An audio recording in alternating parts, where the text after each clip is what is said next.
हाय दोस्तों, मैं महताब आपके इस YouTube channel my e learning zone पर फिर से एक बार स्वागत करता हूं। दोस्तों, आज के वीडियो का टॉपिक है कि आप अपने एक्सेल में एनएससी के किसी भी सिंबल का या किसी भी स्टॉक का हिस्टोरिक प्राइस कैसे निकाल सकते हैं। हमारे पास कुछ रिक्वेस्ट आए थे कि सर मुझे जो है हिस्टोरिक प्राइस जब मैं निकालता हूं तो उसमें 50 डेज़ का ही आता है, उससे मैक्सिमम या एक साल हो या मैक्सिमम डेज़ का जो है नहीं निकल पाता है। तो उस पर सोचा मैंने क्यों ना एक वीडियो ही अपलोड कर दूं, तो जिससे आने वाली क्वेरीज जो हैं वो कम हो जाएंगे। तो आज जो है हम लोग सीखेंगे कि कैसे हिस्टोरिक प्राइस यानी किसी भी स्टॉक के हिस्टोरिकल प्राइस डेटा को कैसे हम लोग अपलोड करेंगे या फेच करेंगे अपने एक्सेल शीट में।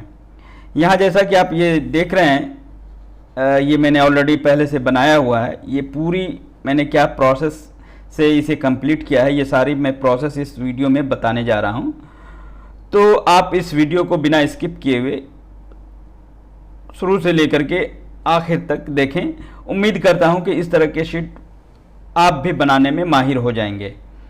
तो उससे पहले, इस वीडियो को स्टार्ट करने से पहले, लर्निंग सेशन को बढ़ाने से पहले मैं आप लोगों से रिक्वेस्ट करूंगा कि अगर आप लोगों को ये हमारा वीडियो अच्छा लग रहा है, मुझे भी अच्छा लग रहा है कि बहुत सारे कमेंट्स हमारे पास आ रहे हैं और डे बाय डे हमारे सब्सक्राइबर भी बढ़ रहे हैं, तो मैं आप लोगों से रिक्वेस्ट करूँगा कि आप हमारे इस चैनल को जितना से ज़्यादा हो शेयर करें, ताकि हमारे इस चैनल से लोग बेनिफिट उठा सकें।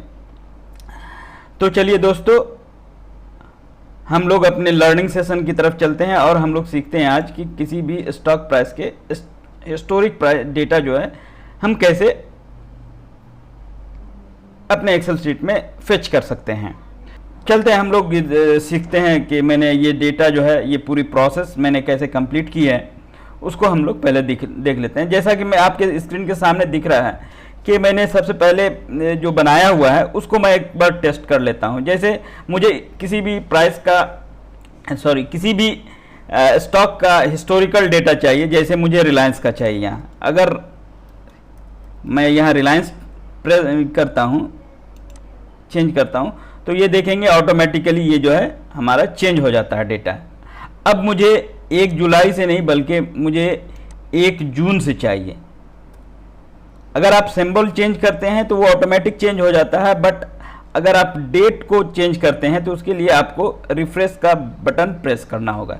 ये जब मैंने चेंज कर लिया तो यहाँ अपडेट पर क्लिक करते हैं। अब जैसे ही मैं अपडेट पर क्लिक करूँगा तो ये देखें कि ऑटोमेटिकली जो है ये 1 जून से डेटा आज तक के, यानी 21 तारीख को ये मैं वीडियो रिकॉर्ड कर रहा हूँ, तो 21 तारीख तक के सारे डेटा इसमें आ गए जो भी हमारे साइट्स पर अवेलेबल हैं। तो ये देख रहे हैं कि 1 जून से हो गया। अब मैं इसे बढ़ा कर अगर 1 जनवरी कर लेता हूं और उसके बाद मैं इंटर करके अपडेट करता हूं, तो आप देखेंगे कि ये डेटा और भी थोड़ा लंबा हो गया और ये 1 जनवरी से हमारा डेटा आ चुका है। ये चूंकि इस तरीके से आप किसी भी स्टॉक को, आप कोई भी स्टॉक ले लें, आप इस तरीके से आप बना सकते हैं। तो चलिए वीडियो को लंबा नहीं करते हैं और हम लोग पॉइंट पर आते हैं। तो उसके लिए सबसे पहले आप जो है एक नई एक्सेल शीट ओपन कर लें, जैसा कि मैं यहाँ ओपन कर रहा हूँ। और दोस्तों, उससे पहले एक बहुत ज़रूरी बात है जो कि मैं पिछले वीडियो में बताना भूल गया था और बार बार ये क्वेरीज आती हैं कि हमारा ये किस वर्जन का होना चाहिए या कौन सा होना चाहिए। ये एक्चुअली दोस्तों ये पावर क्वेरी का ऑप्शन है। अगर आप एक्सेल 2010 है आपके पास, तो एक्सेल का जो एड इन आता है पावर क्वेरी, वो इंस्टॉल कर लें।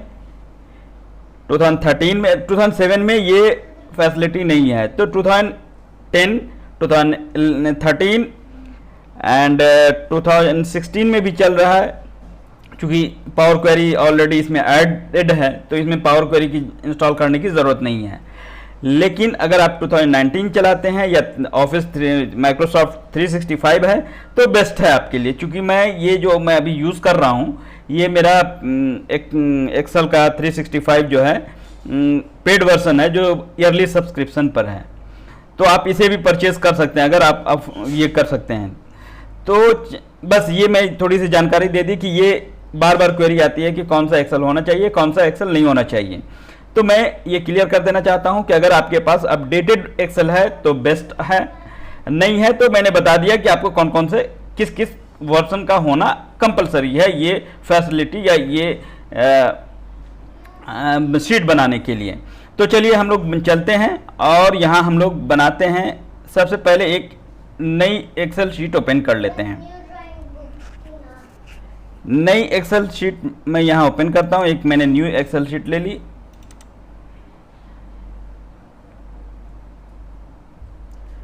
और जैसा कि मेरा डेटाबेस जो होता है, डेटा मैं कहाँ से फेच करता हूँ, वो हमारा एनएससी की साइट होती है। तो सबसे पहले हम लोग यहाँ एनएससी की को टाइप करेंगे, एनएससी।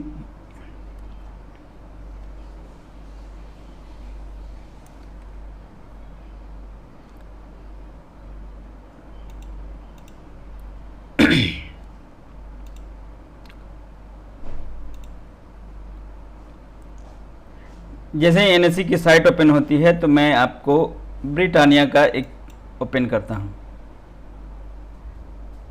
मैंने सैंपल ले लिया ब्रिटानिया और यहाँ जो है आपके स्क्रीन पर होगा एक हिस्टोरिकल डेटा। यहाँ आप क्लिक करें, ये आप जैसा देख रहे हैं यहाँ हिस्टोरिकल डेटा। आप नीचे स्क्रॉल करेंगे तो यहाँ हिस्टोरिकल डेटा रहेगा। हिस्टोरिकल डेटा पे जैसे ही मैं क्लिक करता हूँ तो यहाँ मैं फिलहाल के लिए ये 1 मंथ पर क्लिक करता हूं। ये मैंने 1 मंथ पर क्लिक किया है। जैसे 1 मंथ पर क्लिक किया तो ये हमारे पास डेटा, ये आपके पास ये यहां आ जाएगा, ये नीचे। तो दोस्तों यहां मैं इंस्पेक्ट करूंगा। राइट क्लिक करने के बाद ये इंस्पेक्ट, जैसा कि मेरे पिछले वीडियो में भी मैंने बताया है ये कैसे आप लोग इसको लेंगे। और यहाँ मैं नेटवर्क पर क्लिक करूँगा। अब जैसे ही नेटवर्क पर क्लिक करूँगा तो यहाँ जो हमारा XHR होना चाहिए, ये जेसन फॉर्मेट का है। जैसे ही क्लिक करूँगा तो यहाँ कुछ नहीं, हमारे राइट साइड में जो है कुछ शो नहीं हो रहा है, कुछ लिंक नहीं आ रहा है। तो कंट्रोल R प्रेस कर लेते हैं। कंट्रोल R प्रेस करने के बाद आप देखेंगे कि ये सारा जो है आपका प्रीवियस जो भी यहाँ लेफ्ट साइड में आपका स्क्रीन था वो डिसअपेयर हो गया। तो फिर से हम लोग हिस्टोरिकल डेटा पे क्लिक करेंगे और मैं यहाँ मान के चलता हूँ कि मैं 3 मंथ्स का डेटा लेता हूँ। 3 मंथ पर यहाँ क्लिक करेंगे।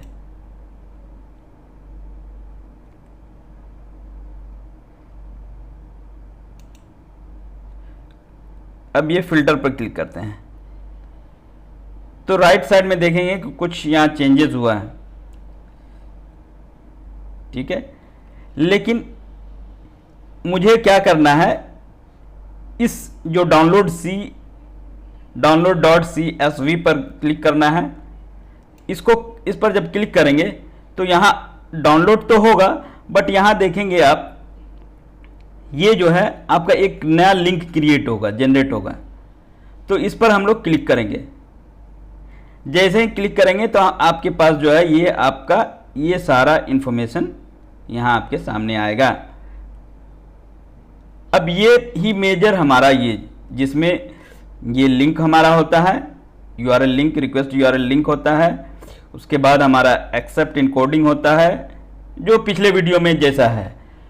अब जो है हम लोग क्या करते हैं, हम अपने नए शीट जो मैंने ओपन किया था उस पर जाते हैं और यहाँ डेटा टैब पर आकर ये फ्रॉम वेब करते हैं। जैसे ही फ्रॉम वेब करेंगे हमारे पास एक विंडो अपीयर होगा। तो अब यहाँ पिछले वीडियो की तरह यहाँ एडवांस पर क्लिक करते हैं हम लोग। एडवांस पर क्लिक करने के बाद हमारा यहाँ जो रिक्वेस्ट है ये हमारा ये रिक्वेस्ट URL, इसको कॉपी करते हैं कंट्रोल C करके और यहाँ हम लोग URL में पेस्ट कर देते हैं। फिर यहाँ जो है हम लोग इस साइट पर जाते हैं और ये जो है हमारा एक्सेप्ट इनकोडिंग कॉपी किया मैंने, और इसके वैल्यू जो भी हैं इसे मैं क्लोज कर लेता हूं पहले।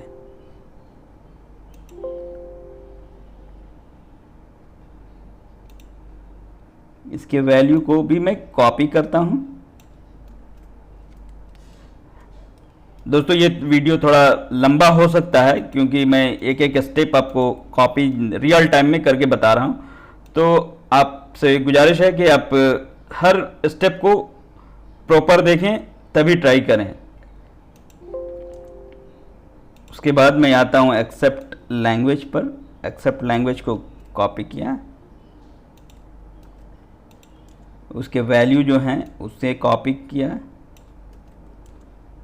और यहाँ पेस्ट कर दिया। उसके बाद हमारा थर्ड हेडर जो होता है वो कुकी होता है, सॉरी कुकी,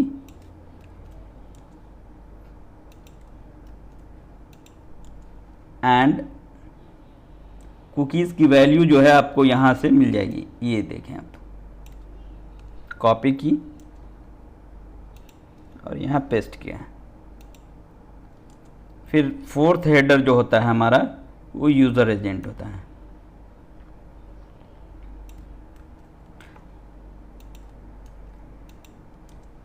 यूज़र एजेंट के वैल्यू को हम लोग कॉपी करके पेस्ट कर लेते हैं और ओके पर हम लोग क्लिक करते हैं। सॉरी, जैसे ही हम लोग ओके पर क्लिक करेंगे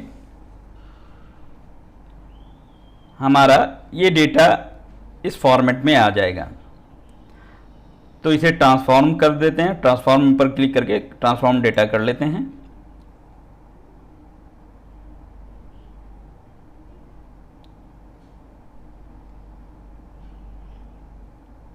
उसके बाद देखेंगे कि ऑटोमेटिक जो है एडवांस ऑप्शन जो है ये आपके पास एक क्वेरी ओपन होगी। आप इसे रीनेम कर लें। इसका रीनेम कर लें हिस्टोरिक प्राइस।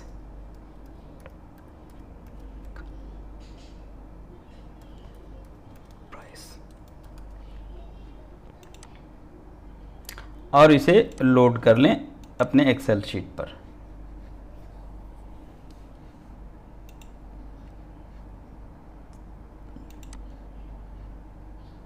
आप एक्सेल शीट में कहीं पर भी कर सकते हैं आप, चूँकि मैंने ये ऊपर अभी मैंने स्पेस छोड़ा है क्योंकि मुझे ऊपर के कुछ डिज़ाइनिंग करने हैं। तो ये हमारा डेटा थोड़ी देर रिफ्रेश होने में लगेगा और ये डेटा जो है आपका, ये आपका देखें, ये आपकी डेटा जो है ऑलरेडी यहाँ आ गई।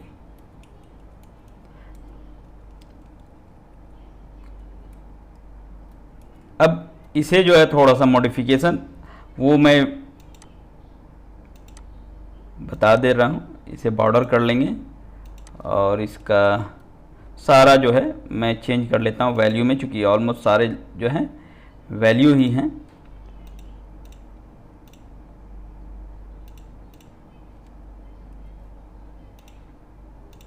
तो इस डेटा पे क्लिक करके इसकी थोड़ी सी और भी सेटिंग कर लेता हूँ। ये एडजस्ट विथ कॉलम ये हटा देता हूँ ताकि हर बार चेंज ना हो हमारा फॉर्मेट, और इसे सेंट्रलाइज कर लेता हूँ मैं। ये सब आप अपने हिसाब से भी कर सकते हैं।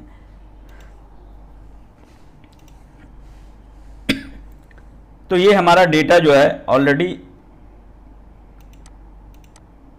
पुल हो गया है। अब इसे मैं फ्रीज कर लेता हूँ, चूँकि ये मैं इंसर्ट कर लेता हूँ एक कॉलम। अब जो है ये एक स्टैटिक डेटा है, ये चेंजेस नहीं हो रहा है। तो उसके लिए अब मुझे क्या करना होगा, इसे डायनामिक बनाने के लिए मुझे कुछ फंक्शन क्रिएट करने होंगे। तो जैसा कि मैंने पहले वीडियो में बताया है, अगर आप फंक्शन नहीं क्रिएट करना जानते हैं तो आप पिछले वीडियो को भी रेफर कर सकते हैं, नहीं तो मैं यहाँ पर भी आपको बता देता हूँ कि फंक्शन कैसे क्रिएट करते हैं। सबसे पहले मैं किसी सेल को लूँगा, यहाँ सैम्बल है, मेरा सैम्बल क्या होना चाहिए, तो ये मैं इस पर क्लिक करूँगा, ये सैम्बल पर, और यहाँ मैं इस पर जो D4 दिख रहा है यहाँ मैं इसका नेम क्रिएट कर लूँगा। सिंबल और इंटर प्रेस करूंगा। उसके बाद ये जो है मैं ये दो हाईलाइट कर लेता हूं ताकि मुझे आसानी हो बनाने में। ये फ्रॉम डेट होगा हमारा, सॉरी ये इस सेल को हम लोग फ्रॉम डेट C8 जो है इसे फ्रॉम डेट कर लेते हैं, from date and enter press करते हैं। और इसे जो करते हैं हम लोग to date and enter press करते हैं। तो इन सब सेल का जो एक्चुअली नाम हो गया हमारा रीनेम, मतलब इस सेल को हम रिकॉग्नाइज भी कर सकते हैं टू डेट और फ्रॉम डेट के नाम से, और ये जो हमारा सेल के नाम से, ये जो हमारा सिंबल के नाम से है। तो सिंबल का सबसे पहले हम लोग फंक्शन क्रिएट कर लेते हैं। हम लोग डेटा पे आएंगे, डेटा पे देखेंगे फ्रॉम टेबल और रेंज, इस पर क्लिक करेंगे। जैसे ही इस पर क्लिक करेंगे हमारा एडवांस एडिटर में शिफ्ट हो जाएगा, और यहाँ जो है आप देखेंगे कि ये कुछ चेंजेस ऑटोमेटिक हुए हैं। तो इस स्टेप को, चेंज टाइप को डिलीट कर लेना है, और यहाँ जो है इस कॉलम पर राइट क्लिक करके, सॉरी इस पर, ये नल जो दिख रहा है आपका, नल पर आकर ड्रिल डाउन कर देना है। जैसे ही ड्रिल डाउन करेंगे ये आपका ये नल हो जाएगा। इसके बाद हम लोग एडवांस एडिटर पे आएंगे। एडवांस एडिटर पे ओपन करने के बाद हमारे पास एक डायलॉग बॉक्स ओपन होगा, और यहाँ हम लोग लेट, जो जैसा मैंने फंक्शन क्रिएट करने के लिए बताया था, सिंबल। अगर ये ज़्यादा कॉम्प्लिकेटेड लग रहा है तो जैसे मैं स्टेप बना कर रहा हूँ वैसे आप भी कर सकते हैं सिंपली। इन एंड सिंबल,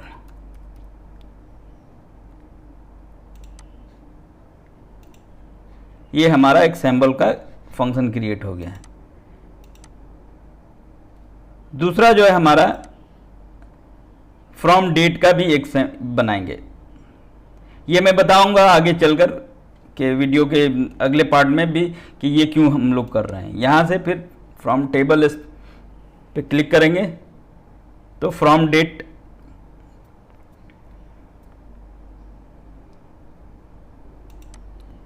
यहाँ एक स्टेप को डिलीट कर लेते हैं, और यहाँ राइट क्लिक करने के बाद ड्रिल डाउन करेंगे। ड्रिल डाउन करने के बाद ये एडवांस एडिटर पर क्लिक कर देंगे। क्लिक करने के बाद इसे भी हम लोग let from date, open and close bracket,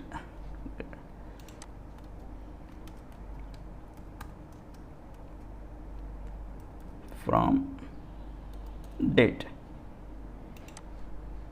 ये हमारा दो फंक्शन ऑलरेडी रेडी हो गया। फिर क्लोज एंड लोड कर लेते हैं। तीसरा फंक्शन जो है टू डेट होगा, तो यहाँ भी इस पर सेल को सेलेक्ट करेंगे, फ्रॉम टेबल एंड रेंज पर क्लिक करेंगे।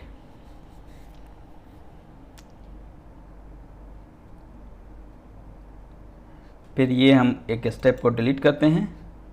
मैं एक एक स्टेप बता रहा हूँ ताकि आप लोग का कुछ भी अगर कोई प्रॉब्लम आएगा तो खुद से आप लोग बना सकते हैं। नहीं तो मैं ये स्टेप को स्किप कर सकता था, बट नहीं, चूंकि मैं एक कंप्लीट बना रहा हूँ तो इसलिए मैंने, थोड़ा सा वीडियो लेंदी होगा लेकिन क्वेरीज हमारे पास कम आएंगे। मेरा पर्पस सिर्फ यही है, नहीं तो मैं इस स्टेप को स्किप भी कर सकता था। फिर let to date equal to open and close bracket equal to greater than in and to date. ये हमारा तीनों फंक्शन जो चाहिए मुझे वो रेडी हो गया। Close and load, sorry. अब जो है हम लोग फ्रॉम टू,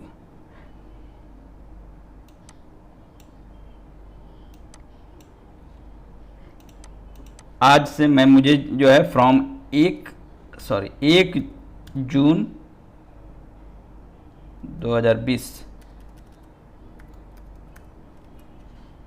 से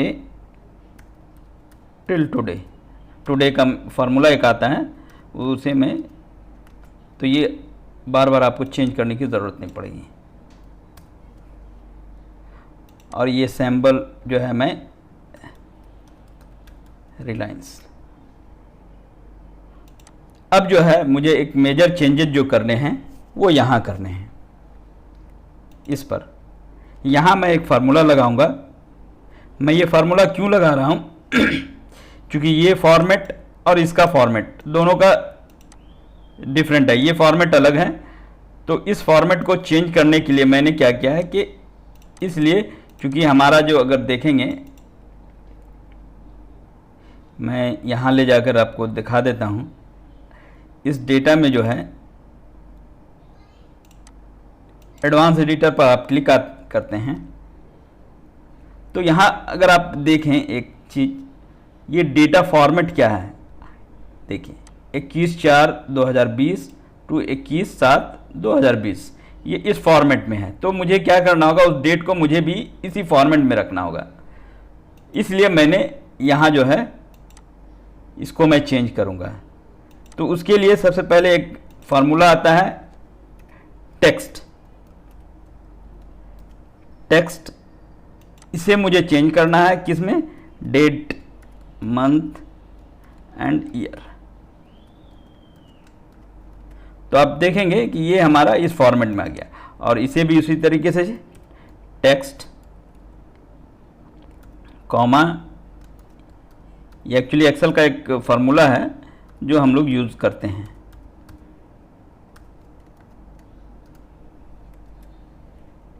ये हमारा रेडी हो गया। अब जो है मुझे थोड़ी सी चेंजेस करनी है और ऑलमोस्ट ये फिनिशिंग स्टेज पर है। फिर अब मुझे क्या करना है, ये हिस्टोरिक प्राइस डेटा जो है इस पर क्लिक करेंगे।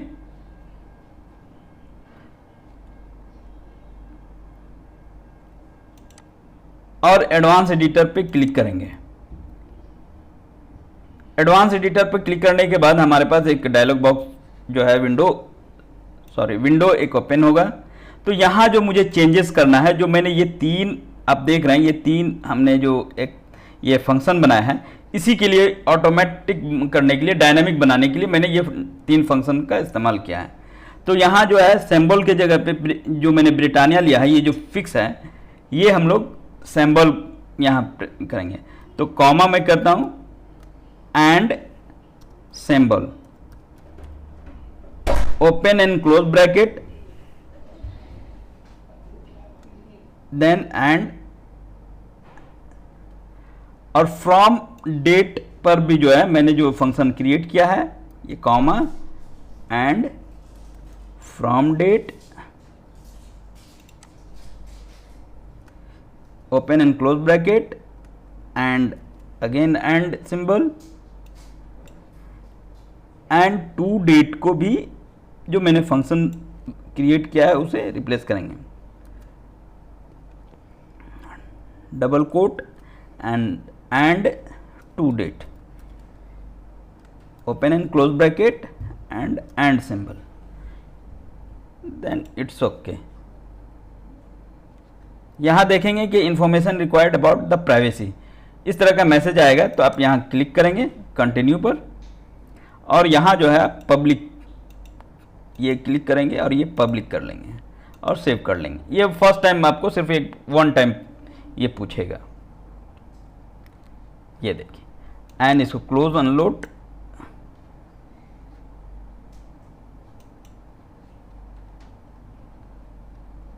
तो आप देखेंगे कि ये डेटा अपडेट हो रहा है।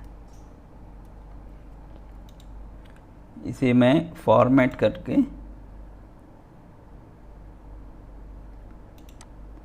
श्रिंक फिट कर लेता हूं, ताकि ये सब डेटा जो मुझे नहीं दिख रहा है वो दिखने लगेंगे। ये हमारा, अब जो है मुझे इसे ऑटोमेटिक रिफ्रेश भी कर सकते हैं, और इसे अपने हिसाब से माइक्रो लगाकर भी अपडेट कर सकते हैं। तो उसके लिए सबसे पहले मुझे क्या करना होगा, अगर आप इसे ऑटो रिफ्रेश, अब यहाँ कोई भी, अब मान लेता हूँ टेक महिंद्रा, मैं क्लिक करूँ और यहाँ मैं रिफ्रेश कर लेता हूँ। राइट क्लिक करके रिफ्रेश करेंगे, ये टेक महिंद्रा का डेटा है। अब मुझे यहाँ चेंज नहीं करना, क्योंकि ये ऑलरेडी रेडी है, तो इसे हम लोग हाइड कर लेते हैं। इसे अब ये जो है मैं हाइड कर लेता हूँ। अब जो है मुझे 1 जुलाई से चाहिए, फिर यहाँ जो है मैं रिफ्रेश कर लेता हूँ, तो देखेंगे कि ये डेटा जो हमारा 1 जुलाई से हो गया है। अब मुझे मान लेता हूँ किसी भी, कोई भी SBIN या ब्रिटानिया, और इसे राइट क्लिक करके रिफ्रेश कर सकते हैं, ये अपडेट हो गया। तो इस तरीके से ये डेटा अपडेट होगा, बट मैं चाहता हूं कि ये ऑटोमेटिक अपडेट हो, तो इसके लिए राइट क्लिक करेंगे और यहां जो है ये प्रॉपर्टीज पर क्लिक करें।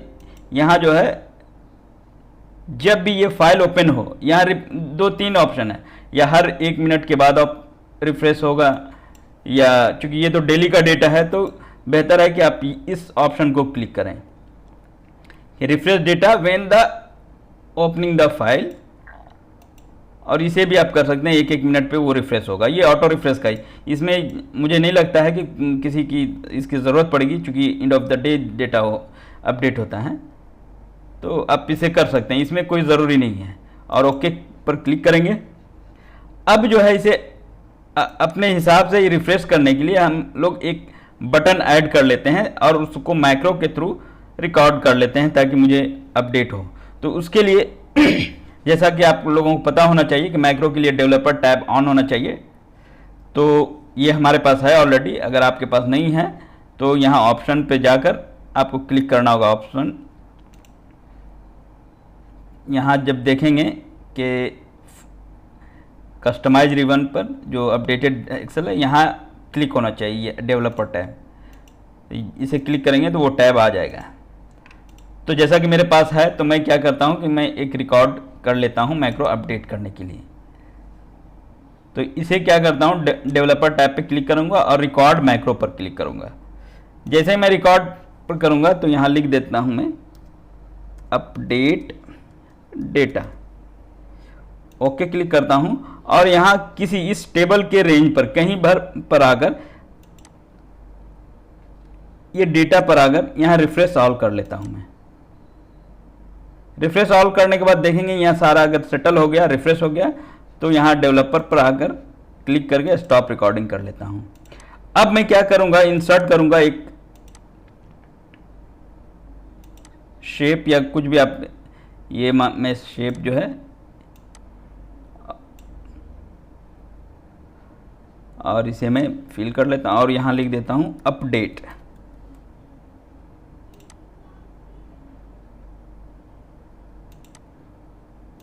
इसे मैं थोड़ा 1 मिनट, थोड़ा सा मैं इसे मॉडिफाई कर लेता, ठीक है। अब जो है मैं असाइन माइक्रो पर क्लिक करूंगा, राइट क्लिक करने के बाद इस शेप पर असाइन माइक्रो, एंड यहाँ जो अपडेट डेटा जो मैंने रिकॉर्ड किया था माइक्रो, उसे सिलेक्ट कर लूँगा और दिस वर्कबुक पर क्लिक करूँगा एंड ओके पर क्लिक करूँगा। तो ये हमारा माइक्रो भी असाइन हो गया। अब मुझे क्या करना होगा, किसी का भी, अब जैसे टेक महिंद्रा